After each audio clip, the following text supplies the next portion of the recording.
I contested the election. I wasn't contesting it to help anybody to win. And I continue to say that even who the declared winner did not win. You might have been declared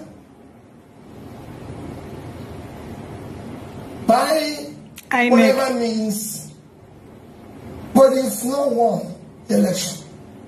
Ruben, to win is to win the people. My people, everywhere na gbas my people. Hey. Peter Obi say he no dey back off.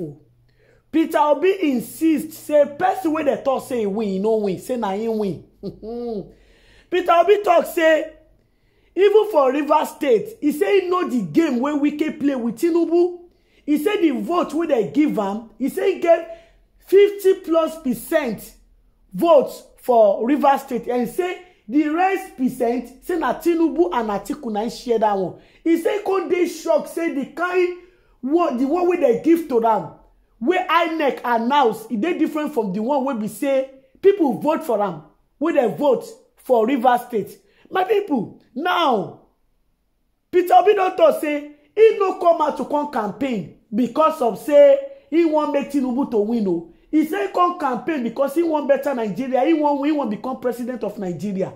And now he go continue to dey go court until court make the until Inec listen to court, because Inec never still give him access to the election materials. So we say the court grants them.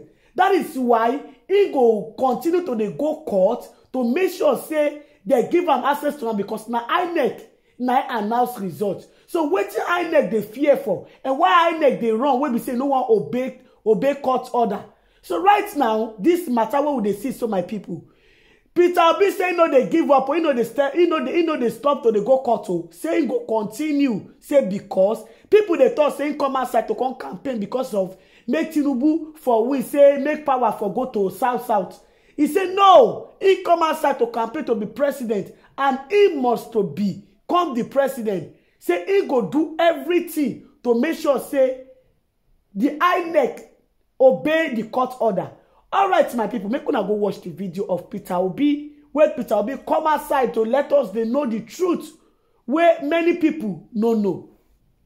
Person of the APC also waded into the matter and said, in fact, that you have served your purpose in this electoral process, that the purpose that you were to serve was to help make Asiwaju Bola Ahmed Tinubu president-elect. That's his own reading of it.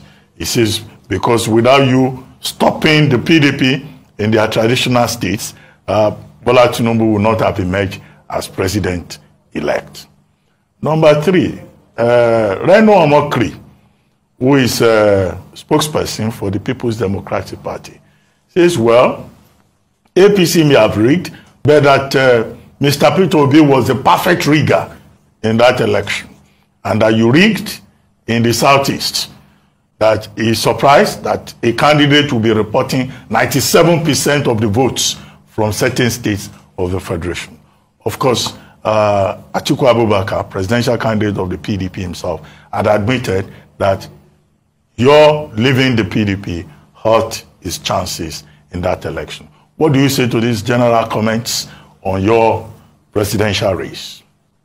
Well, Ruben, my first reaction generally is that I contested the election.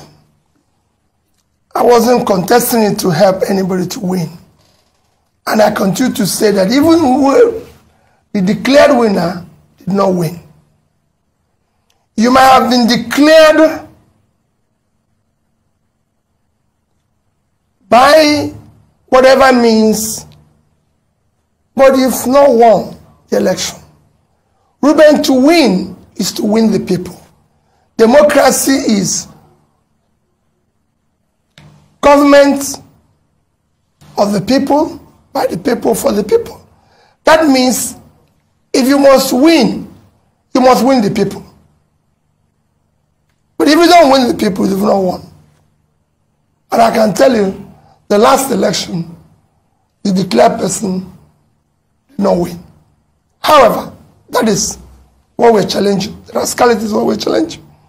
On the various comments, let me use the issue of Reno or mockery. Ordinarily, I won't comment on anything because I only comment on or reply fellow presidential candidates, not their spokesperson, because they're not contesting. But since something that I have never participated or been part of was mentioned, I need to reply it. Ruben, I have never, and I will never, ask anybody to add one vote for me that doesn't rightfully belong to me. I've never paid anybody to rig election for me. Go all over Nigeria and ask anybody in Inec, the so-called EOs, resident commissioner, everybody, whether any of them have met Peter Obi saying do this. Go and ask police, army, anybody. Never. They are referees. It is their job to do their job. I've never. This show where I got 97% is in Anambra State. Renault Mokri forgot that in 2019, go and check the records, where PDP had the highest vote was in Anambra State. When in 2019, when I was vice presidential candidate to Atiku, our vote in Anambra State was 95 point something, almost 96%. That's where PDP got the highest vote, because I was on that ballot. And they know me. Ruben, I live in Onitsha. If you want to know whether I get 95% in Anambra State, come and go to Anambra State with me. I don't need police. When I come out, you see the reaction of the people. In fact, I'm actually surprised I didn't get 100%. I'm telling you, because I don't know who will be voting against me in Anambra State.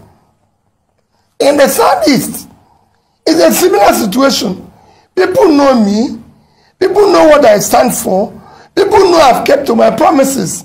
People know I've kept to what I've said. It's a simple thing. It's like people go about and say, oh, he got votes in Lagos because of the Igbos. Remember how many Igbos live in Lagos? I got more votes from indigenous in Lagos than those who are, you can call visitors. Are the Igbos in Nasarawa? Are the Igbos in Plateau? Are the Igbos in Abuja? In rivers, where you know that the governor came out against me, is everything. I said, if the real vote of Rivers were counted, Ruben, I won. I have over 50-something% of the vote. The other two parties were sharing the order. And it was, I won in Asoro. Will you say it's rigging? Which machinery do I have to rig? I have no councillor, I have no local government chairman, no this thing. I'm not in control of police. I don't even know any DPO. So which machinery will I use to rig? How will you do? They are the ones who I believe in this. What they are doing is what I'm trying to change. So those who say you have satisfied what I came for are part of the people we are trying to change. All right. Okay, so let's talk about the obedience movement, especially post-presidential election. Now, what some of your candidates under the Labour Party umbrella vying for governorship, of the role of governor, is coming under that umbrella of the obedient movement. And some people have said that, say what you may about the presidential elections, something has changed, something has happened, there's a force. And that was driven largely by the obedient movement. And so the question post-presidential elections is, how are you going to leverage that power, that force, so it's channeled to what you want, your beliefs, your ideals, your values? Because it's also very easy for such a force to be misdirected, because there's such momentum, passion behind that movement. How would you leverage that? Number one. Two, to channel it towards the governorship elections. We have Lagos GRV, we have Mr. Ken Pella, who came from Delta State, and a few other principles like that in other states. Then beyond that, on a lighter note, you're known for, I mean, you've just reconfigured the term beavers. So it's originally called by Model Voter Accreditation System, and you've now called it Best Values Acceptable to Society. Please Basic values, acceptable to society. If you'd like to shed more light on that on a lighter note, it would be great. Well, let me start with the obedient movement. You know, because Nigerian politics have been largely transactional. When we were starting this, people didn't believe what we were trying to do. The consequence is that we didn't have candidates for governorship in most of the states. Because being a transitional thing, people who like to be where things are being shared. So nobody believes that a party without councillor, local government chairman, can come up and become something. So we didn't have, in most places, candidates. In few places, we were able to have candidates, some of which we have mentioned now, who are, I can say, are first-class candidates. You just mentioned two of them, and I believe and I support them that they should be supported by the obedient family and the people, because they will do good work. You know, if you take Charvi here, young man, excellent background, good education, you can have better than somebody who have a degree in MIT. You know, so these are the quality we've had. In some places, we're going to work with some good candidates, because there's some places where we don't have, if you look at my southeast, we only have candidates in 2 states. You know, we don't have in Iboni. And some other places, in the north, we have in Plateau.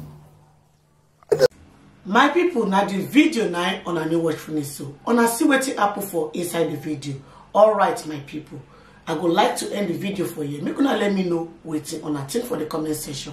And if una never subscribe, make una subscribe so that una not go miss any latest gist way I upload. Now bye bye till I come on away next time. Bye guys, catch you in the next video. Bye guys.